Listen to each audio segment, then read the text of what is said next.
They called him the Beast of the Burrows, a feral alpha so dangerous he was chained in silver and muzzled before he was even dragged onto the stage. I was nobody, just a broke waitress with a pocket full of crumpled tips and a desperate need to disappear. I didn't go to the auction to buy a man. I went to buy my freedom. But when those golden eyes locked onto mine, the air left the room. I knew, with terrifying certainty, that if I walked away, he would die. So I did the unthinkable. I raised my hand. I spent my every last dime to save a monster. I expected him to kill me the moment the chains came off. Instead, he fell to his knees. And then he claimed me. The rain in Seattle doesn't wash things clean, it just makes the grime slicker. Ivy Caldwell pulled the collar of her thrift store coat tighter around her neck as she navigated the alleyway behind Pike Place Market. It was 2:30 a.m. on a Tuesday, the kind of hour where the city holds its breath, waiting for something bad to happen. For Ivy, bad was a constant state of being. She patted the heavy lump in her inner pocket. $2,460. It was everything. It was 3 years of double shifts at Joe's Diner on 4th Avenue. It was skipping meals. It was sleeping in her beat-up 2008 Honda Civic when rent was too high. It was her exit strategy. Tonight, she wasn't Ivy the waitress. She was a ghost walking into the foundry. The foundry wasn't listed on Google Maps. To the human eye, it was an abandoned meat-packing plant. To the wolf-blooded, it was the largest black market on the West Coast. Ivy wasn't here for power or luxury. She was here for a generic scent masker, a black market illicit drug that would hide her omega pheromones for a year. If she could buy it, she could leave the city, move to a small town in Idaho, and live like a human. No packs, no alphas, no fear. The bouncer, a hulking brute named Kieran, sniffed the air as she approached. "Entry fee is $50, sweetheart." Ivy flinched. $50 was a week of groceries. But she peeled a crisp bill from her stash and handed it over. "It's an investment," she told herself, "buying your life back." Inside, the air was thick with the smell of cigar smoke, cheap perfume, and the copper tang of fear. The auction block was bathed in harsh halogen lights. The room was filled with the worst kind of people. Rogue alphas looking for soldiers, wealthy socialites looking for exotic pets, and syndicate bosses like Arthur Penhaligon, a man whose name was whispered in terror from here to Vancouver. Ivy squeezed into the back row, trying to make herself small. She clutched her pouch. The scent masker was usually Lot 4. She just had to wait, bid, and run. Lot 1 was a set of silver daggers, sold to a collector for $5,000. Lot 2 was a territory map of the Northern Cascades, sold for $10,000. Lot 3. The auctioneer, a greasy man in a tuxedo named Gideon, tapped his microphone. The sound screeched through the speakers. "Ladies and gentlemen, a change in the program," Gideon announced, his smile tight and cruel. "We have a special acquisition tonight.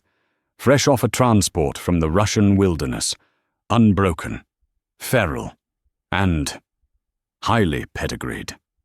The heavy iron curtains behind the stage rattled. A low, vibrating growl echoed through the warehouse, so deep that Ivy felt it in the soles of her worn-out sneakers. 2 handlers with cattle prods dragged a cage onto the stage, or rather, they tried to. The creature inside slammed against the bars, and the entire steel structure jumped a foot to the left. The crowd gasped. "Careful!" Gideon snapped. "He's a man-eater." They dropped the gate. Ivy stopped breathing. He was massive. That was the first thing she noticed.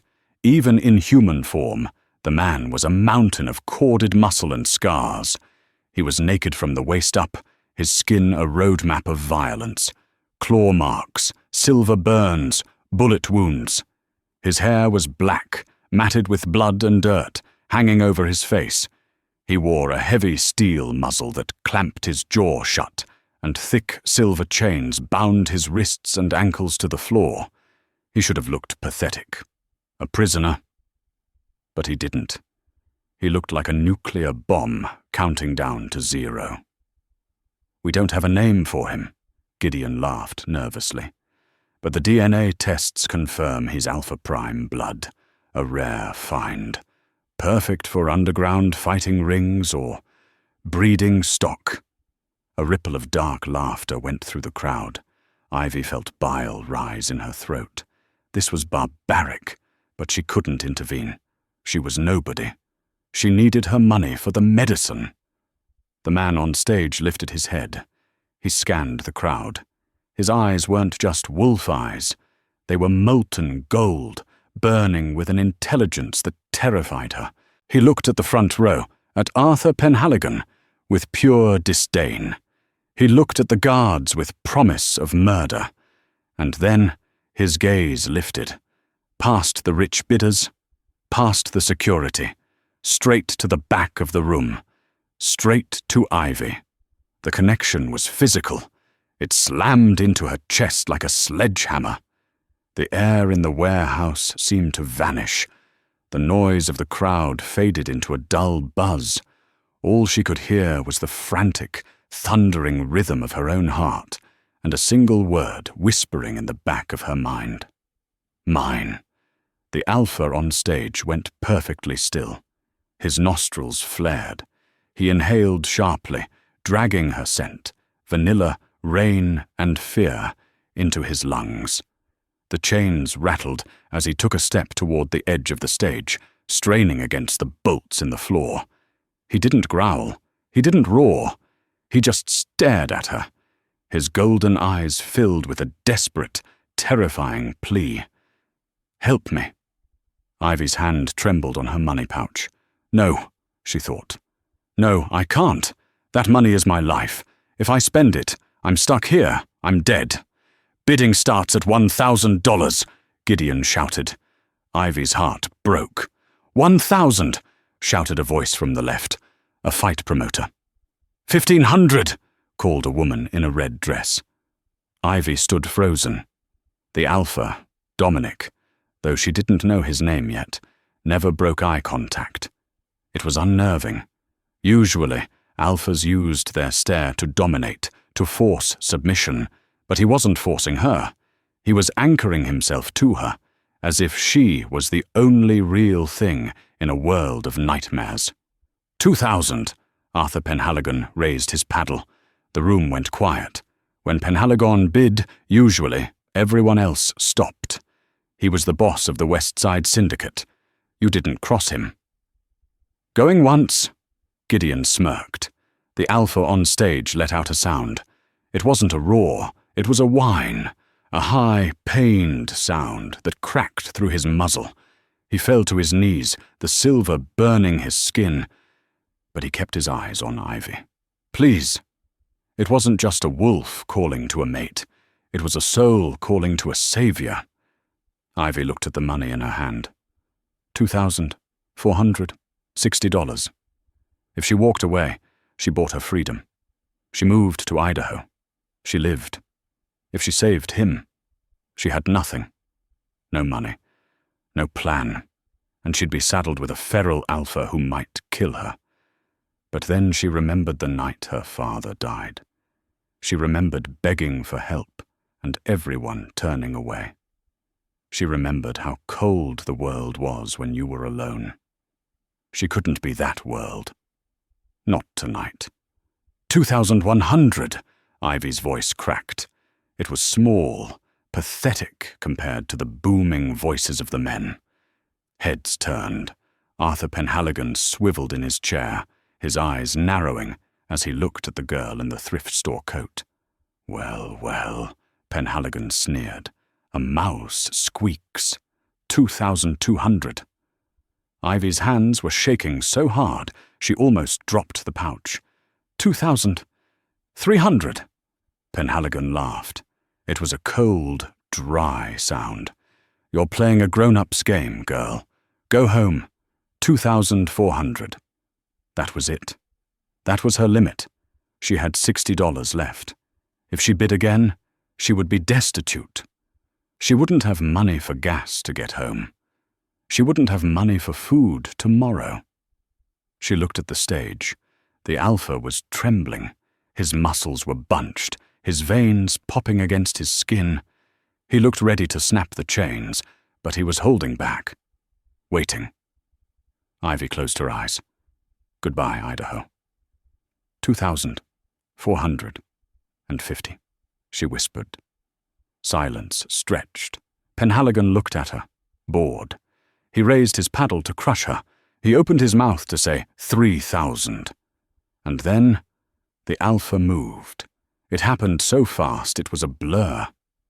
Dominic lunged against the chains, not toward the crowd, but toward the support beam of the stage. He smashed his shoulder into the wood with a sickening crack. The entire platform groaned. He turned his head and looked at Penhaligon. A low, guttural vibration filled the room. It was a killing intent so potent that Penhaligon actually flinched.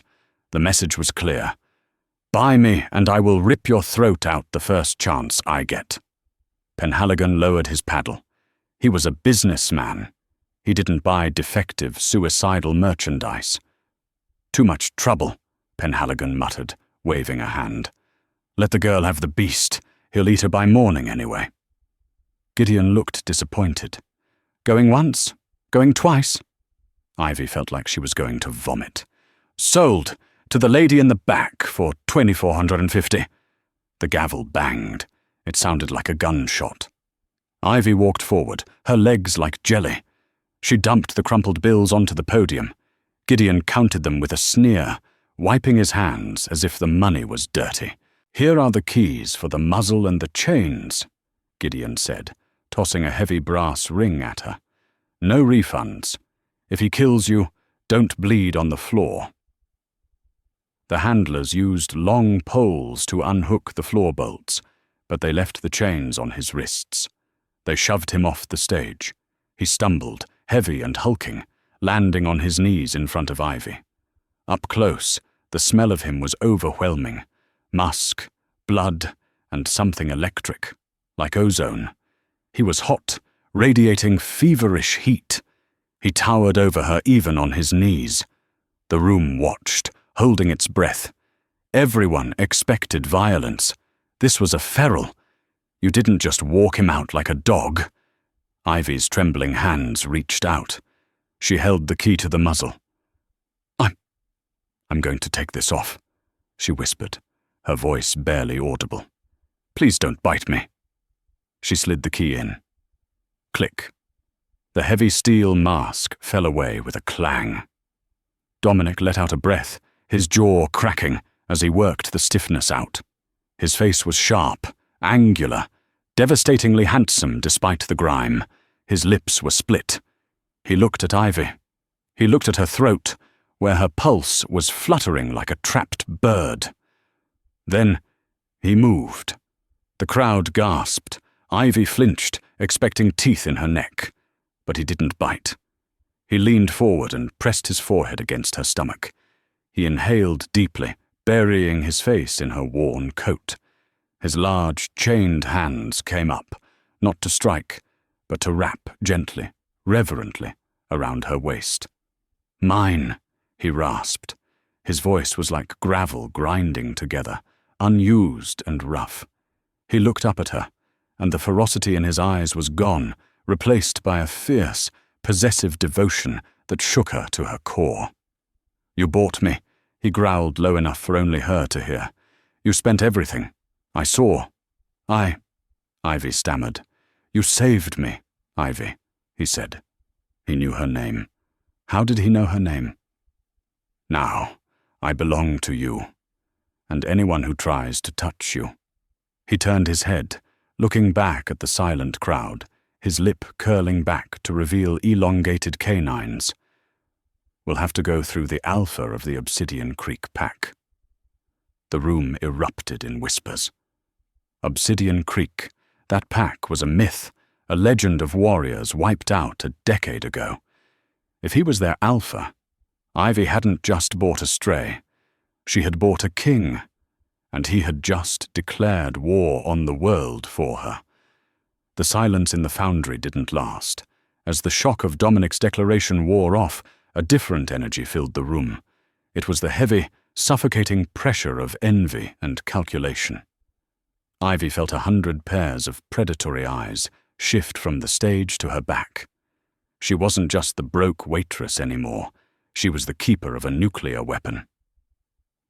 "We have to go," Ivy whispered, tugging on the heavy chain connected to Dominic's wrists. Her voice was shaking so badly she barely recognized it. Dominic rose to his full height. The sheer scale of him was terrifying. He was easily 6'5", a wall of bruised muscle and raw power. Even stooped slightly under the weight of the silver chains, still binding his wrists and ankles, he made the tuxedo-clad guards look like children. He didn't look at the crowd. His golden gaze was fixed entirely on Ivy, tracking her every micro-expression. The intensity of his focus made her skin burn. "Stay close to me, little rain cloud," he rumbled, the nickname slipping out oddly tender against the gravel of his voice. "Do not leave my side." They started toward the exit tunnel. The crowd parted, but not out of respect. It was the wary clearance you give a ticking bomb. As they passed Arthur Penhaligon's front row table, the syndicate boss stood up. He blocked their path, swirling a glass of amber liquid. "An impressive piece of theater," Penhaligon drawled, his eyes cold and dead like a shark's. He ignored Dominic entirely, focusing his menace on Ivy. "But you've bought something you can't possibly afford to keep, Miss Caldwell. A stray dog is one thing. A broken warlord is another." Dominic let out a low, vibrating growl that seemed to originate from the concrete floor beneath them. He took half a step in front of Ivy, shielding her with his massive body. Penhaligon chuckled, unfazed. "Tell you what, I'm a generous man. I'll give you double what you paid right now. 5,000 cash. You walk away, buy your little scent maskers, and pretend this never happened." $5,000? It was enough to move to Idaho and set herself up for months. It was the smart choice. It was the rational choice. Ivy looked up at Dominic's back. It was littered with fresh whip marks, blood oozing slowly from the deeper cuts. She remembered the look in his eyes on stage, that desperate, soulful plea. "He's not for sale," Ivy said. Her voice was quiet, but steel underlay the fear. Penhaligon's smile vanished. "Wrong answer." He snapped his fingers. They made it to the service corridor, a long, greasy, concrete tunnel leading to the alley where Ivy had parked. They were halfway down when the metal door behind them slammed shut, locking them in. 3 figures stepped out from the shadows ahead. It was Kieran, the bouncer who had taken her entry fee, and 2 other thick-necked enforcers holding stun batons that crackled with blue electricity. "Arthur is very disappointed," Kieran sighed, rolling his neck. "He wants the beast, and he said we could have a little fun with the girl before we dump her in the Sound." Ivy froze. Panic clawed at her throat. She was trapped in a concrete tube with 3 monsters. "Get behind me," Dominic said. It wasn't a suggestion. It was an absolute command. "But you're chained," Ivy cried out, eyeing the thick silver cuffs linking his wrists. Silver burned werewolves. It weakened them. He shouldn't have been able to stand, let alone fight. "Silver only hurts," Dominic growled, his golden eyes darkening to the color of old honey as the wolf rose to the surface. "It doesn't stop me when what's mine is threatened." Kieran lunged first, swinging the stun baton at Dominic's head. What happened next was too fast for Ivy's human eyes to fully track. Dominic didn't evade. He caught the baton mid-swing with his chained hands. The electricity arced over his skin, making him snarl in pain. But he didn't let go. With a roar that shook dust from the ceiling pipes, he twisted the metal baton, snapping Kieran's wrist with a sickening crack. Kieran screamed and dropped. The other two rushed in. Dominic used the chain between his wrists like a garrote. He looped it around the second attacker's neck, using his immense strength to haul the man off his feet and slam him into the concrete wall. The man crumpled, unconscious. The third man hesitated, terror dawning on his face. He turned to run back toward Ivy, thinking she was the weak link. It was a fatal mistake. Dominic let out a sound that was pure, primal fury. He didn't just run. He exploded into motion, ignoring the chains dragging at his ankles. He intercepted the man inches from Ivy. He didn't punch him. He grabbed the man by the front of his shirt with both hands, lifted him into the air and threw him, actually threw a 200-pound man, down the length of the corridor. The man skidded on the greasy floor and didn't move again. Silence returned to the hallway, broken only by Dominic's heavy, wet breathing and the soft sizzle of silver burning his wrists. 3 syndicate enforcers, down in less than 20 seconds. Dominic turned slowly to face Ivy. He was terrifying. His chest was heaving, blood trickling from where the silver cuffs had dug into his skin during the fight. His eyes were wild, dilated so much the gold was almost swallowed by black. He took a step toward her. Ivy flinched backward instinctively, hitting the cold wall. Dominic stopped instantly. The wildness in his eyes receded, replaced by a crushing wave of guilt. "I frightened you," he rasped. It was a statement of fact, heavy with self-loathing. You killed them," she whispered. "They are breathing," he said, not bothering to look back at the carnage. "If I wanted them dead, the walls would be painted with them. They threatened you, Ivy. That is a capital offense in my territory." He approached her slowly, palms open in a placating gesture, despite the chains. When he reached her, he didn't grab her. He leaned in, resting his forehead against the wall right next to her head, boxing her in but not touching her. He inhaled deeply, taking in her scent again, grounding himself. "You are safe," he murmured against her hair. "As long as I draw breath, nothing touches you. Do you understand?" Ivy's heart was hammering against her ribs like a trapped bird. She should be running. She should be terrified of the monster she had unleashed. But as she stood there in the filthy alley corridor, inhaling the scent of him, blood, sweat, and an underlying, addictive musk of pine and ozone, she didn't feel terror. For the first time in her life, standing in the shadow of a lethal beast, Ivy Caldwell felt completely, inexplicably safe. Getting a 7-foot werewolf alpha into a 2008 Honda Civic was an exercise in physics that Ivy was too exhausted to appreciate. Dominic had to practically fold himself in half to fit into the passenger seat. His knees were pressed against the dashboard, and his shoulders were so broad he took up half the center console space. The car smelled instantly of him, that overwhelming, masculine scent that made Ivy's head spin. He was silent during the drive to her apartment in the rundown district of Belltown. He just watched her. Every time she shifted gears, every time she checked the rearview mirror, his golden eyes followed the movement. It wasn't predatory. It was the intense, unwavering focus of a guard dog watching its charge. When they pulled up to her peeling apartment complex, Ivy felt a stab of shame. It was a dump. The security gate was broken, trash overflowed from the bins, and loud music thumped from a second-floor unit.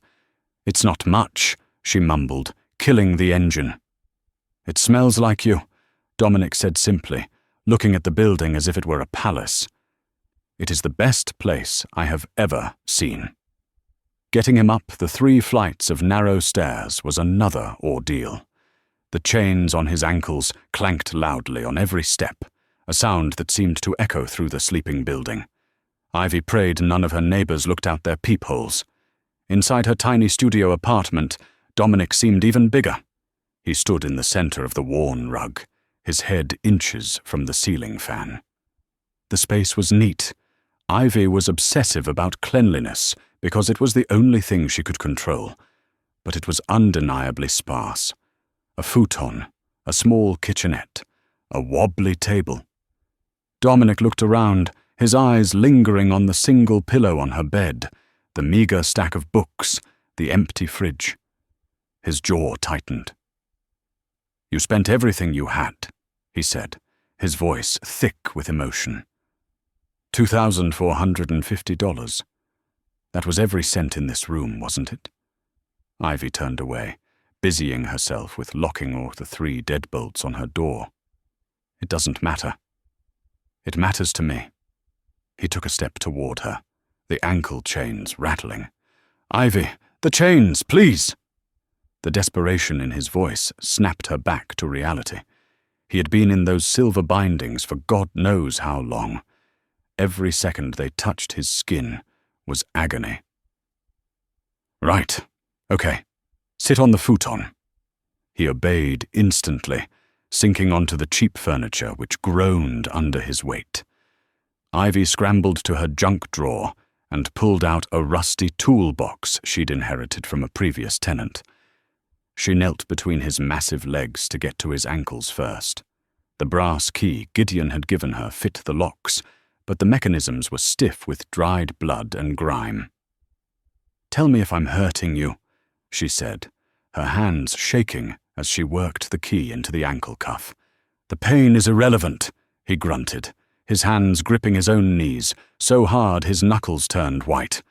It took 5 minutes of jiggling and swearing to get the ankle cuffs to pop open. When the heavy metal fell away, Ivy gasped. The skin beneath was raw, burned black and blistered from the prolonged contact with silver. "Oh my God," she whispered, hovering her hands over the wounds, afraid to touch. "Do the wrists," he said tautly. Sweat was beading on his forehead. She moved up, standing between his knees now. Up close, the sheer landscape of his chest was overwhelming. The scars were thick ridges under her fingertips as she reached for his wrists. The angle was awkward. She had to lean in close, her chest brushing against his knees. His scent flooded her senses. He was so hot, his body heat radiated like a furnace. As she struggled with the lock on his left wrist, her knuckle brushed against his inner thigh. His breath hitched. His entire body went rigid. Ivy froze. "Did I hurt you?" He looked up at her. His golden eyes were swirling, the pupils blown wide. The intensity of his gaze almost knocked her over. "No," he growled, his voice dropping an octave. "You are not hurting me, Ivy, but you are testing my control." He leaned forward slowly until his nose was brushing the pulse point on her neck. He inhaled deeply, shuddering. "You smell like salvation," he whispered against her skin. "And something else. Something sweet underneath the fear. You're an Omega, aren't you? A hidden one." Ivy's heart stopped. That was her deepest secret. The reason she needed the scent maskers. Omegas were rare, prized, and often hunted by aggressive alphas who wanted to claim them forcibly. How did you know?" she stammered, pulling back slightly. "I can smell the mask wearing off," he said. He looked at the last cuff on his right wrist. "Get it off, before I lose the ability to ask nicely." Terrified and exhilarated all at once, Ivy jammed the key into the final lock and twisted with all her might. The mechanism gave way with a loud clack. The heavy cuffs fell to the rug. Dominic let out a roar of relief that shook the windows. He threw his head back, his spine arching, as the agony of the silver finally ceased. Then slowly, he lowered his head and looked at Ivy. He was unbound. He was free, and he was in a tiny room with the woman who had saved him, who smelled like his perfect mate. Ivy held her breath, waiting to see if the monster she bought would finally emerge. Instead, the enormous, scarred alpha slowly lowered himself from the futon until he was kneeling on the rug in front of her. He took her small, trembling hands in his massive, calloused ones. He turned her hands over and pressed a searingly hot kiss to the center of each palm. When he looked up, his eyes were clear gold, burning with a terrifying sincerity. "I, Dominic Vance, Alpha of the Obsidian Creek, pledge my life to yours," he vowed, the ancient words heavy in the small room. "Your enemies are my enemies. Your hunger is my hunger. My blood is your shield. From this night until my last breath, I am yours." Ivy stared at him, overwhelmed. "Dominic, I don't know what that means. I just wanted to help you. You don't owe me your life." He let out a harsh, humorless laugh. He shifted slightly, turning his shoulder toward the light. "Look." Ivy leaned in. Under the dirt and fresh whip marks on his left deltoid, there was an old, intricate brand scarred into his skin. It was a jagged mountain peak inside a crescent moon, made of black obsidian glass. "The Obsidian Creek Pack wasn't just a legend, Ivy," he said grimly. "We were the executioners, the packs that policed other packs. 10 years ago, the major syndicates, including Penhaligon's, banded together to wipe us out in a single night of fire and silver. They thought they killed us all." He looked at her, his expression bleak. "They were wrong. I survived. I've spent 10 years hunting the leaders down, one by one. That's how I got caught. I got sloppy. I walked into a trap set by the Russian mafia trying to get to Penhaligon." Ivy felt sick. "So, Penhaligon knows who you are. He suspects. But after tonight, after what I did to his men, he knows." Dominic squeezed her hands tighter. "Ivy, you didn't just buy a fighter. You bought a declaration of war. By saving me, you painted a target on your back bigger than anything you can imagine. Every crime lord on the West Coast will come for you to get to me." He stood up, pulling her up with him. "You need to leave, now. Take my blood oath. It will protect you from lesser wolves. And run. Go to Idaho. Forget you ever saw me." Ivy looked at the door. Freedom. Safety. The plan she had worked 3 years for. Then she looked back at Dominic. He was standing there, already grieving the loss of her, willing to send his only salvation away to keep her safe. After 10 years of torture and loneliness, he was putting her first. Ivy Caldwell had spent her whole life running from things, running from poverty, running from her past, running from her own biology. She looked at the empty space on the floor where her life savings used to be. "No," Ivy said. Dominic blinked. "No." Ivy squared her shoulders, looking up into his stunned golden eyes. "I just spent every dime I have on you, Dominic Vance. You're the most expensive thing I've ever owned. I'm not just going to let you walk away." She grabbed his massive hand, her fingers barely wrapping around his thumb. "If there's a war coming, then I guess I need a weapon. And you're the biggest one I've ever seen." Dominic stared at her for a long beat. Then a slow, fiercely possessive grin spread across his scarred face, transforming him from a beast into a dark, devastating king. "As my lady commands," he growled, pulling her against his chest. "Let them come." The euphoria of Dominic's pledge lasted exactly 4 minutes. That was how long it took for the first Molotov cocktail to shatter against Ivy's living room window. Glass exploded inward. A wave of heat and gasoline fumes washed over the tiny apartment. The curtains ignited instantly, casting dancing orange shadows against the peeling wallpaper. "Down!" Dominic roared. He didn't dive for cover. He dove for her. He tackled Ivy to the floor, covering her body with his own massive frame, just as a second bottle flew through the jagged hole in the window, smashing against the kitchenette wall.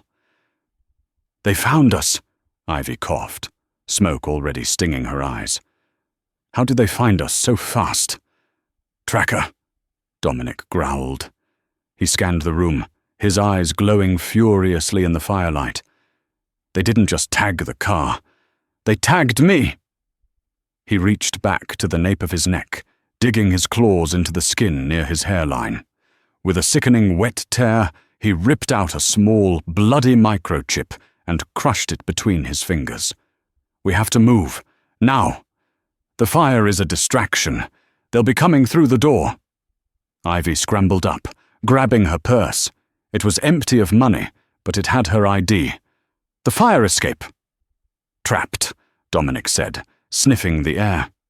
"I smell accelerant on the metal outside. If we go out there, we cook. We have to go through the hallway." He ripped the front door off its hinges, literally tore the wood from the frame, and threw it into the hallway as a shield. Gunfire erupted immediately. 2 men in tactical gear were waiting on the landing. Dominic didn't hesitate. He was a blur of violence. He launched himself into the hallway, using the detached door to absorb the first volley of bullets. He slammed the wood into the first gunman, driving him back into the stairwell railing with a bone-shattering crunch. The second gunman aimed for Ivy. Ivy didn't scream. 3 years of living in fear had taught her that screaming wasted breath. She grabbed the fire extinguisher from the hallway wall, ripped the pin, and sprayed a blinding cloud of white chemical foam directly into the gunman's face. He sputtered, blinded for a split second. That was all Dominic needed. He spun, his claws extending, and silenced the threat with a single, efficient strike to the throat. "Good girl," Dominic panted, grabbing her hand. His skin was scorching hot. The adrenaline was burning through the last of the sedatives in his system. "The car is compromised. We need a new one." They burst out of the back exit of the building, just as the fire alarms began to wail. Sirens wailed in the distance. Seattle PD, or maybe the fire department. But in this part of town, the authorities were often on the payroll. "There," Dominic pointed to a vintage blue Ford truck parked 3 spots down. "Can you hotwire?" "I'm a waitress, Dominic, not a car thief. I'll teach you later. Stand back." He punched the driver's side window. It didn't break. It crumbled. He ripped the steering column cover off with his bare hands and twisted 2 wires together. The engine roared to life. As Ivy jumped into the passenger seat, she looked back at her apartment building. Flames were licking up the side of the 3rd floor. Everything she owned, her clothes, her photos of her mum, her uniform, was gone. "I'm sorry," Dominic said, shifting the stolen truck into gear. He didn't look at her. He was watching the mirrors for a tail. "I brought this to your door." "You didn't light the match," Ivy said, her voice hard. She watched her old life burn, and surprisingly, she didn't feel sad. She felt angry. Penhaligon did. "Where are we going?" Dominic merged onto the I-5 North, heading away from the city lights and toward the dark, looming silhouette of the mountains. Obsidian Creek wasn't just a pack, Ivy. It was a network. When the syndicate hit us, they burned our main compound. But they didn't find the caches. I have a safe house about 3 hours north, deep in the Cascades. No electronics, lead-lined walls. They can't track us there. The drive was tense. Every set of headlights in the rearview mirror made Ivy's heart skip. But as the city faded into the endless pine forests of Washington state, a strange calm settled over the cab of the truck. Dominic's hand drifted from the gear shift to rest on Ivy's knee. It was a heavy, grounding weight. He was driving with one hand, his eyes scanning the dark road, but his need to touch her was palpable. "You fought back," he said quietly, breaking the silence after an hour. "With the extinguisher." Most humans would have frozen. "I'm tired of freezing," Ivy whispered. Dominic glanced at her, a look of profound respect in his golden eyes. "You have the heart of a Luna, even if your blood says otherwise." Ivy stiffened. "I'm just an Omega, Dominic, a broke one." "There is no just about you," he rumbled. They turned off the highway onto a logging road that wasn't on any map. The truck bounced over ruts and roots for another hour, climbing higher into the misty peaks. Finally, Dominic killed the headlights and drove in the dark, navigating by wolf sight alone. They stopped in front of a structure that looked like part of the mountain itself. It was a bunker, half buried in the earth, overgrown with moss and ferns. "Home," Dominic said, though the word sounded bitter. He led her inside. The air was stale and cold. He lit a kerosene lantern, illuminating a space that was more armory than house. Walls lined with weapons, crossbows, assault rifles, silver-coated machetes. There was a small cot in the corner, a wood stove, and a cupboard full of canned goods. "It's safe here," Dominic said, locking the heavy steel blast door. He turned to her, and for the first time since the auction, the adrenaline left him. He swayed. "Dominic!" He collapsed. Ivy caught him, or tried to. His weight dragged them both to the concrete floor. She scrambled out from under him, panic rising. "Dominic! What's wrong?" She rolled him over. His shirt was soaked in blood. The wound from the auction house, where he had smashed his shoulder, had reopened during the fight, and a bullet had grazed his ribs, but it was more than that. His skin was burning up. He was shivering violently. "Metabolism! Crash!" he gasped, his teeth chattering. "Too long. Without food. Shifting. Too fast." He was a Ferrari running on fumes. He had burned massive amounts of energy to save her, and now his body was eating itself to survive. "What do I do?" Ivy cried, tearing open his shirt to look at the damage. "Food," he gritted out. "And heat. Body heat. I can't regulate." Ivy scrambled to the cupboard. She found a can of peaches and a tin of Spam. She didn't have a can opener, so she used a knife from the wall to stab the lids open, slicing her finger in the process. She didn't care. She fed him the syrup, the fruit, the meat. He swallowed it, barely chewed, his body desperate for calories. Then she dragged the mattress off the cot and onto the floor next to the wood stove. She managed to roll him onto it. He was still shaking, his skin ice-cold now as his body went into shock. "Body heat," she whispered. Ivy didn't hesitate. She stripped off her smoke-stained coat, her jeans, her shirt, until she was in her underwear. She crawled under the heavy wool blankets with him. He was like a block of ice. She pressed her body against his back, wrapping her arms around his massive chest, tangling her legs with his. "I've got you," she whispered into the nape of his neck. "I've got you, Dominic." Slowly the shivering stopped. His breathing evened out. And then he turned in her arms. The storm outside the bunker was nothing compared to the storm inside. Ivy woke to the sound of a growl, low, rumbling, and originating directly against her chest. She opened her eyes. The bunker was dimly lit by the dying embers in the wood stove. Dominic was hovering over her. He wasn't the injured invalid from the night before. The food and sleep had done their work. His alpha healing had kicked in. The bruises on his face had faded to yellow. The gash on his shoulder was already scarring over. But his eyes were two pools of glowing, molten gold, and they were fixed on her with a hunger that had nothing to do with food. "You stayed," he rasped, his voice rougher than usual. He sounded like he was fighting for control. "I told you to run. You stayed." "I told you," Ivy whispered, her hands resting instinctively on his broad chest. Under her palms, his heart was beating a heavy, thundering rhythm. I spent my last dime on you. I protect my investments. Dominic let out a sound that was half laugh, half groan. He buried his face in the crook of her neck, inhaling deeply.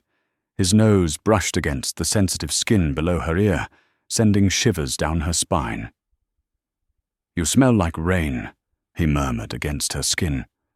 "Like home. Do you have any idea what it does to me? To wake up wrapped in you?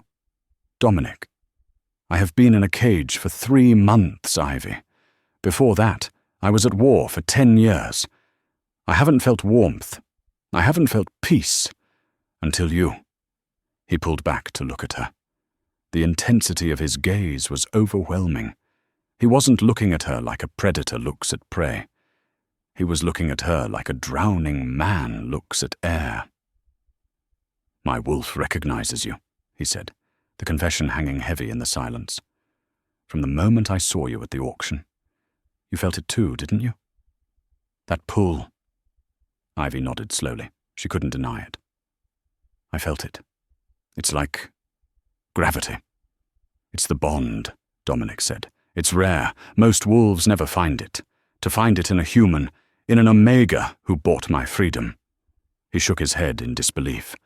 "It's fate laughing at us." He leaned down, his lips brushing hers. It was a question, a request. Ivy closed the distance. The kiss wasn't gentle. It was desperate. It was the collision of 2 lonely souls who had finally found their match. Dominic groaned, his control snapping. He kissed her with a fierce, possessive passion, his hands tangling in her hair, his body pressing hers into the mattress.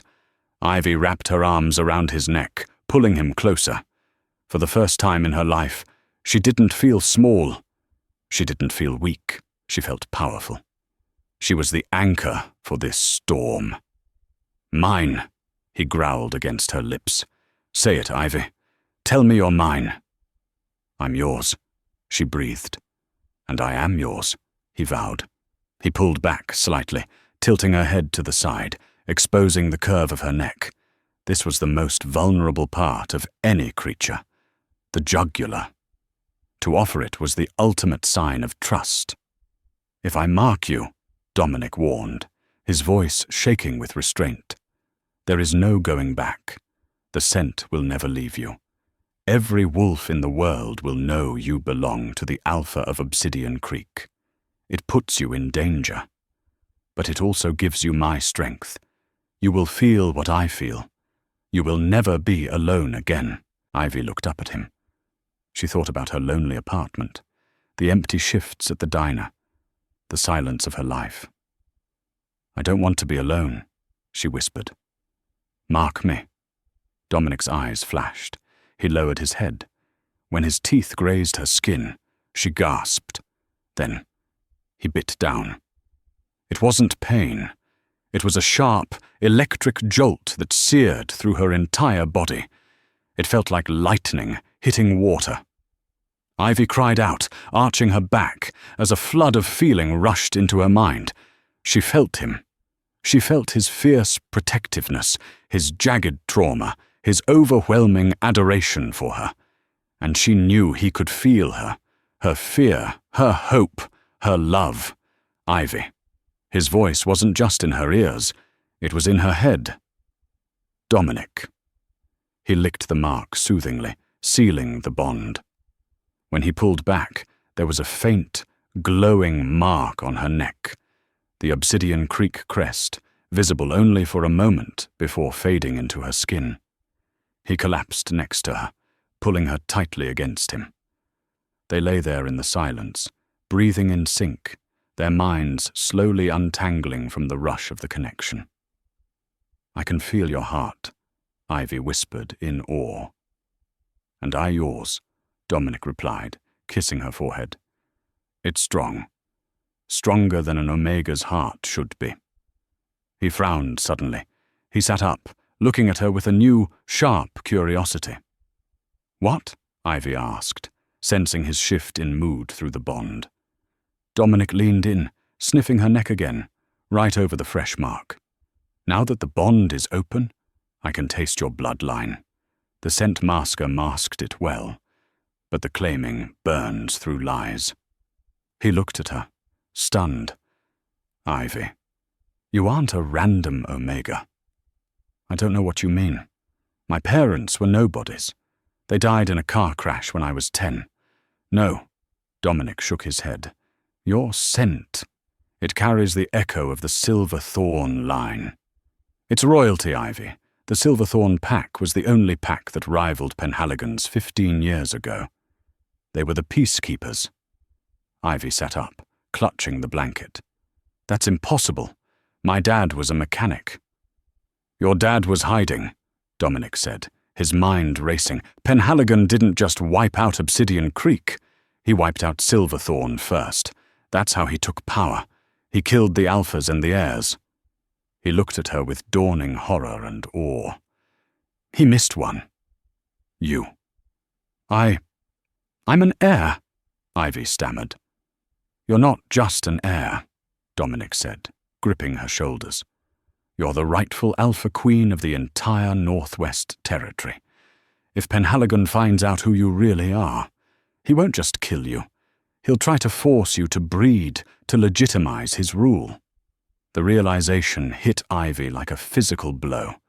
That's why Penhaligon had been at the auction. That's why he was so interested in her squeaking. He might have suspected. Suddenly, a loud metallic boom echoed from the heavy steel door of the bunker. Dust rained down from the ceiling. Dominic was on his feet in a split second, shifting into a defensive stance, his body shielding Ivy. Boom! They found us! Dominic snarled. How? The bunker is shielded. Open up, Dominic! A voice amplified by a megaphone cut through the steel. It wasn't Penhaligon. It was a woman's voice. Smooth, cultured, dangerous. Dominic froze. No, that's impossible. Who is it? Ivy asked, terrified. It's Serafina, Dominic whispered, his face draining of color. My second in command. She died 10 years ago. I saw her die. Open the door, Alpha, Serafina's voice purred from outside. Or we pump the vents full of liquid silver mist. You'll breathe it in. It will melt your lungs from the inside out. Dominic looked at Ivy. The despair in his eyes was heartbreaking. He was fully healed. He was bonded. But he was trapped. She betrayed us, Dominic realized, the betrayal hitting him harder than any bullet. She didn't die. She sold us out to Penhaligon. She's the reason the pack fell. He walked to the weapons wall and grabbed a massive assault rifle and a silver-coated machete. He tossed a smaller handgun to Ivy. Do you know how to use this? Point and shoot? Ivy asked, her hands shaking. Aim for the head, Dominic said. If they take you, Ivy, don't let them take you alive. Not with your bloodline. Do you understand? I'm not dying today, Ivy said, a sudden surge of cold, steely resolve rising in her.